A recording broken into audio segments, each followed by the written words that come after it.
Coming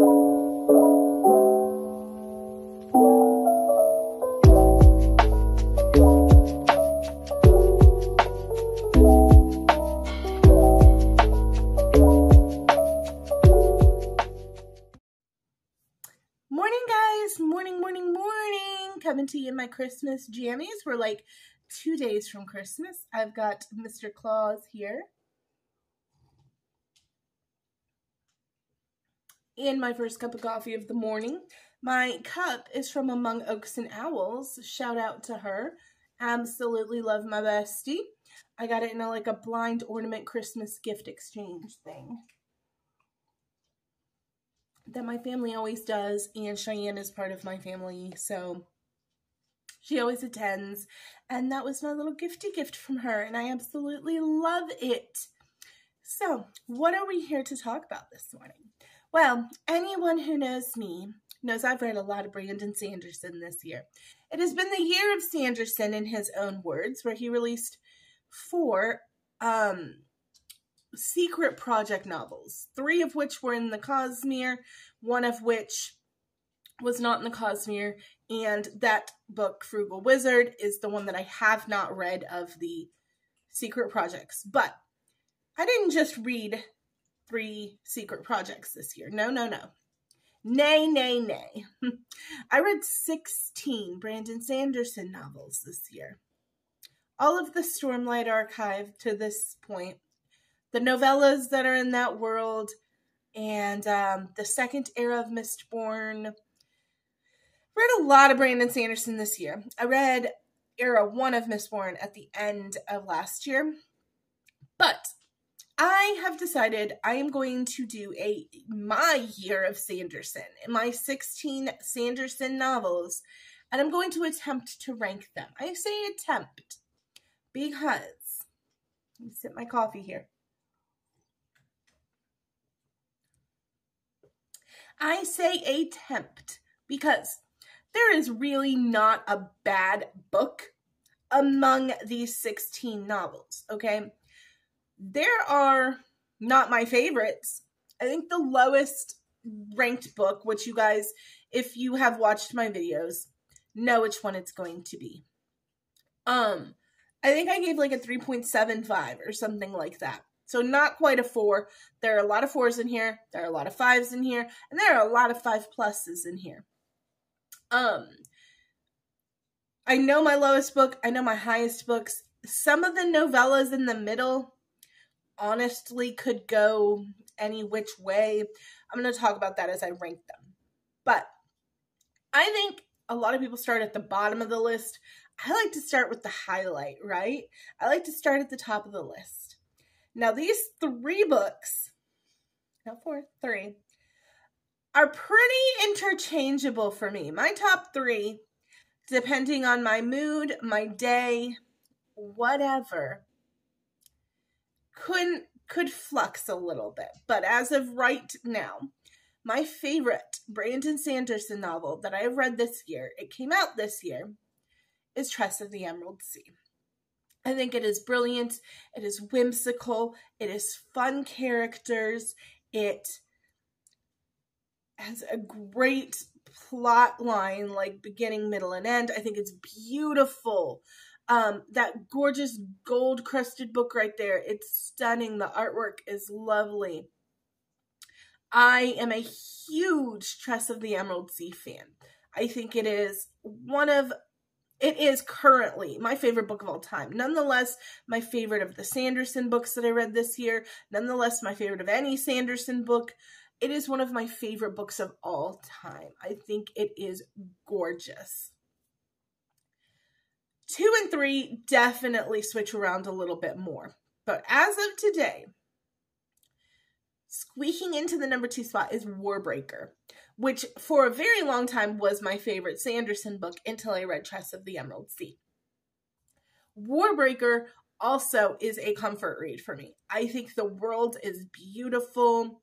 I love the characters. Suri and Susporn are just my favorite. Your introduction to Nightblood, the Sword. I love Warbreaker. I remember when I finished this book, I don't know if it's because I read the Dragonsteel copy, if that's why it stuck with me so much, and I just thought it was such a beautiful story. Because I know a lot of people are like, Warbreaker? Really? Beautiful? Yeah, I loved it. I was gifted by a dear friend the Dragonsteel copy of Warbreaker last Christmas, and oh, it was just the most beautiful book I've read. And I really, really, really, really love that book. It is one of my favorite books of all time. Once again, not just a Brandon Sanderson written book, but just a fantasy, romantasy book. I think it is top tier. Book 3 is Words of Radiance. And now I said before that sometimes those swap a little bit, Warbreaker and Words of Radiance, because Words of Radiance is a different book than Warbreaker. Where Warbreaker has some whimsy and some, like, I don't know, just beautiful scenery and things like that. Words of Radiance is the quintessential book 2 fantasy book for me. It is everything that I think a book 2 should be. With the exception of Yasna, it brings your entire party to one location finally. And you have all of your characters intermingling, and the story is so cohesive, and you have some great lines. I love the line in The Way of Kings. Well, it's not even a line in The Way of Kings, it's the whole scene at the end of Way of Kings, where Kaladin is expecting Dalinar to betray him, and he doesn't, and he is mind blown. Like, he's never experienced nobility to be, like, of their word before. But there are specific lines in the Words of Radiance, like, honor is dead, and, yeah, there's quite a few that just resonate with me. And Adeline is my favorite Stormlight character. It used to be Dalinar, but towards the end of Rhythm of War, by then I am really feeling Adeline. And so it's a swapsies between, once again, that changes daily, Dalinar and Adeline. But I'm definitely a Colin girl. And Adeline really steps up in his character in Words of Radiance. So I think that might be also why I really, really love that book. Number 4 and 5. Okay, this is a very loose ranking, okay, guys? Because a lot of these can swap. They can really swap. I should have done like a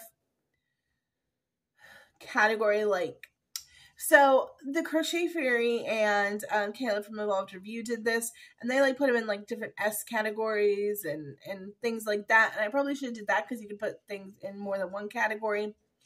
But I'm trying to rank them, so I'm just going to stick with what I racked my brain about last night. It's behind me, and I'm not going to change it. And even though in this moment I really kind of want to flip these, number 4 I gave to Yumi and the Nightmare Painter. And it's another one of Brandon Sanderson's secret projects that I absolutely loved. Thought it was super whimsical.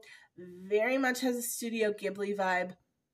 I loved the characters. I loved Yumi, and I loved the Nightmare Painter.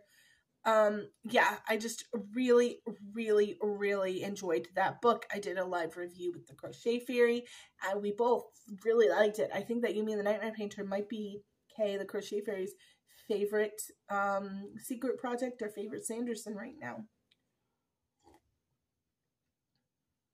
So there's that. The Way of Kings comes in at number 5. That was really my introduction to being obsessed with Sanderson. So I'm one of those weirdos. I read Mistborn Era 1 last year, and I liked it a lot. I thought it was great. I was like, oh, this is so fun. This is so good. I wasn't obsessed. I was not obsessed yet. Stormlight, obsessed. I don't know why, but I just really prefer that series to Mistborn series.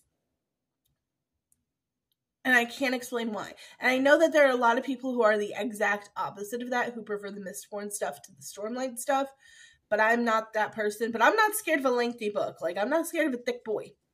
As you guys know, I read tons of really long books. So, really, really a Stormlight girl.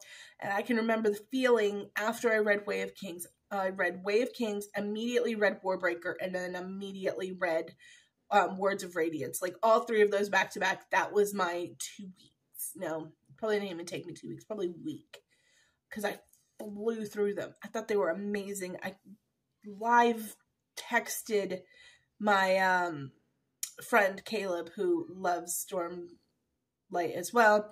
And yeah, absolutely loved that book. And I will never forget the feeling that it left me with.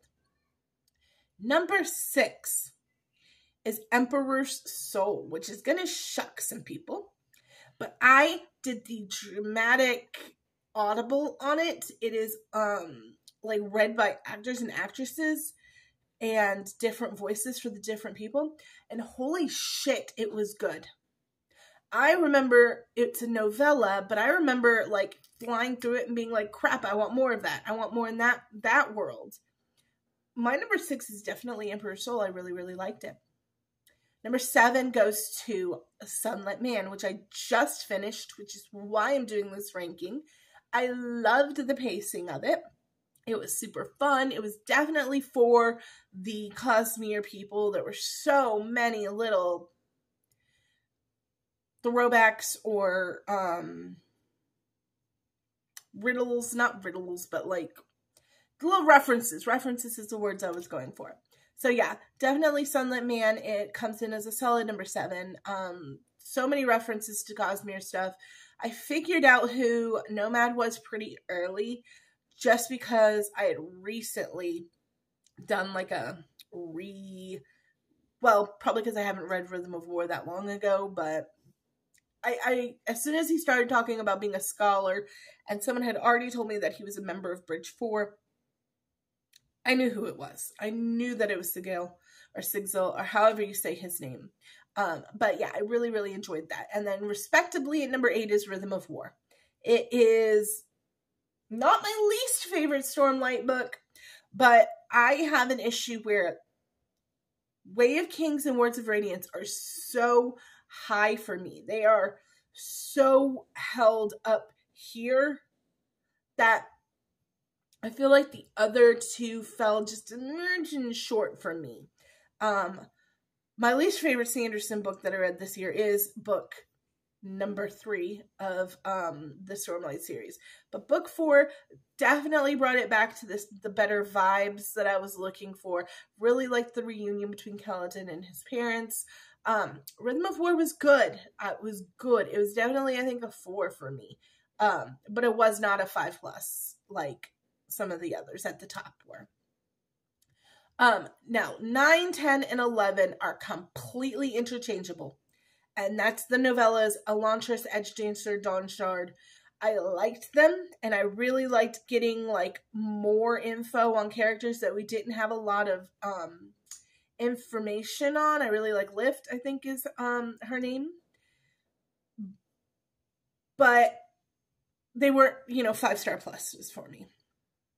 Now, 12, 13, and 14, and 15. No. Okay, so we're going to go with 12 first. The Alloway of Law. I liked the first book in Mistborn Era 2 the best. Followed by number 13, The Lost Metal. Because I liked having all of the characters back intertwined and finishing up those stories. I fucked up when I read The Lost Metal, though. And it had been a really long time since I had read the rest of Mistborn Era 2, and it took me just a little bit to get into it so that I cared about these characters again. Probably like at least the first quarter of a book where I was like, who the fuck is this again?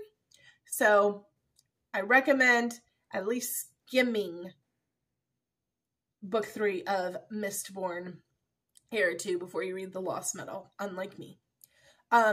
14 and 15 are Shadow of Self and Bands of Mourning. Once again, completely interchangeable.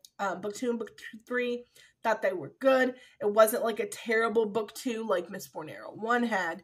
I thought they were good. They just weren't my favorites. And then 16 at the bottom is Oathbringer. Oathbringer was long for no reason. And I hate it because Dalinar is one of my favorite characters in Stormlight. But that his story, his backstory stuff is the only reputable part of that book for me. I thought that it was long-winded. I thought that it just drug and it was a lot. Oathbringer is my least favorite Brandon Sanderson book. Fight me in the comments. I'm sorry. But I digress. Of those 16 books, there was not a single DNF. There was not a single book where I was like, fudge, I don't want to be reading this anymore. There was nothing that ranked less than a 3.5, 3.75. Most of those were a 4, with the exception of Oathbringer. I think I gave the lowest rating to. Absolutely love a lot of those. 1, 2, 3. 3 or 4 of them are 5-star pluses for me, and then you have another handful of 5s, and then you have quite a few 4s in there that are just really solid books. Yeah, so there's not a bad book in there, but that is my ranking, 1 through 16. Please comment down below and let me know if you agree with me, if you disagree with me, if there was one that shocked you it was so high or shocked you it was so low. I love when people comment and actually are respectful and tell me differences of opinions. So yeah, like, comment, subscribe, all of those things. You will see me on Christmas morning with a stocking haul, and then you will get a follow-up book haul from all of the cool book shit that I got for Christmas. I also got a really cool present that I'm going to do a video on, and we're going to have a lot of fun using that. But yeah, I love you guys so much, and I will see you guys on Christmas Day. Bye now.